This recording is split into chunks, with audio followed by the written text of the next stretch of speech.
यदि एक ईंट प्रति सेकंड एक बार अपनी प्रतिकृति बनाती है, संपूर्ण ब्रह्मांड को भरने में कितना समय लगेगा? एक ईंट 2 बन जाती है, फर्श पर नोटबुक रखने के लिए पर्याप्त जगह नहीं है।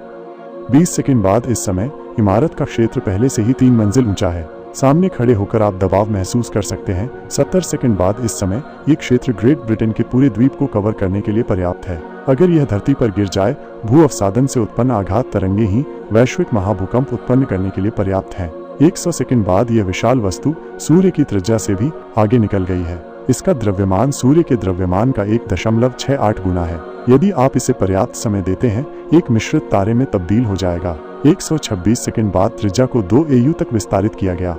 चूंकि त्रिज्या अपने स्वयं के श्वार्ज़शिल्ड त्रिज्या से छोटी है, ईंट एक ब्लैक होल में गिर जाएगी। इसके बाद स्वयं प्रतिकृति ईंटों का स्थान भी ब्लैक होल ले लेंगे। 131 सेकंड बाद ब्लैक होल कुइपरदाई को निकल जाएगा। इसका द्रव्यमान हमारी आकाशगंगा के केंद्र में स्थित कुछ अतिविशाल ब्लैक होल्स के द्रव्यमान के बराबर है। 160 सेकंड बाद ब्लैक होल का व्यास 585,000 प्रकाश वर्ष है। आकाशगंगा की त्रिज्या 100,000 प्रकाश वर्ष है। 178 सेकंड बाद ब्लैक होल का व्यास 153.5 अरब प्रकाश वर्ष तक पहुंच गया है। यदि जहर खत्म हो गया तो क्या फिर भी जहर रहेगा? सबसे पहले जहर 2 प्रकार का होता है, एक है जैविक जहर और दूसरा है रासायनिक जहर। हम ये तय कर सकते हैं कि कोई जहर है या नहीं इस आधार पर कि जहर की रासायनिक प्रकृति बदली है या नहीं। सबसे आम जैविक जहर सांप का जहर है। इसमें वास्तव में अनेक प्रकार के विषैले प्रोटीन या अणु होते हैं। उच्च तापमान और तीव्र अम्लता के संपर्क में आने पर यह अपनी मूल जीवन शक्ति खो देता है। यह अब जहरीला नहीं रह जाता। इसलिए इस प्रकार का जैविक जहर लंबे समय के बाद कमजोर या गैर विषाक्त हो जाता है। यदि इन विषैले प्रोटीनों को अमीनो एसिड में परिवर्तित कर दिया जाए तो वे जहर से पोषक तत्वों में भी बदल सकते हैं। आखिरकार अमीनो एसिड केवल कुछ ही प्रकार के होते हैं और ये सभी जैविक शरीर से कम नहीं है। लेकिन रासायनिक जहर अलग होता है। मूलतः इसकी समय सीमा समाप्त नहीं हुई है। रासायनिक विषों जैसे जैव रसायन, न्यूक्लिक एसिड और अन्य रासायनिक विषों की रासायनिक प्रकृति बहुत स्थिर होती है। ठीक है, इसे बदलना आसान नहीं है, भले ही इसे लंबे समय तक हवा में रखा जाए। केवल अम्लीय वातावरण में ही अन्य रासायनिक पदार्थ उत्पन्न होंगे और नए पदार्थ भी उत्पन्न होते हैं। ये समय के साथ लंबा हो सकता है और धीरे धीरे छोटा हो सकता है, लेकिन ये इतना सिकुड़ेगा नहीं कि ये बिल्कुल भी विषाक्त न रहे।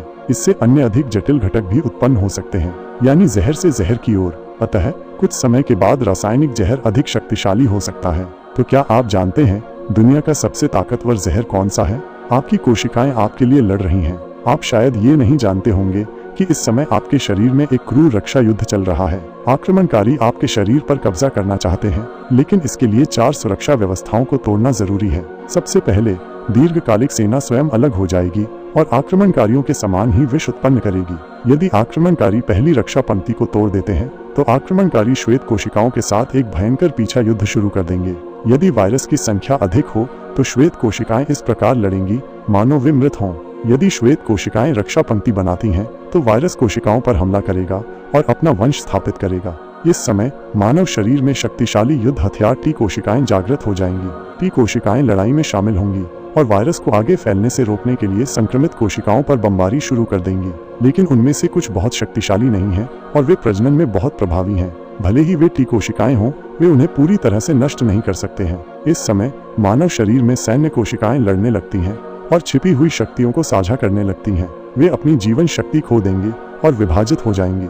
इस बार आपके शरीर ने आक्रमणकारियों को पराजित कर दिया है और अंत तक आपकी रक्षा की है। आपका शरीर हर समय आपके लिए लड़ेगा। यहाँ तक कि अगर आप एक अपराजित प्रतिद्वंदी का सामना कर रहे हैं तो वे बिना किसी हिचकिचाहट के लड़ेंगे।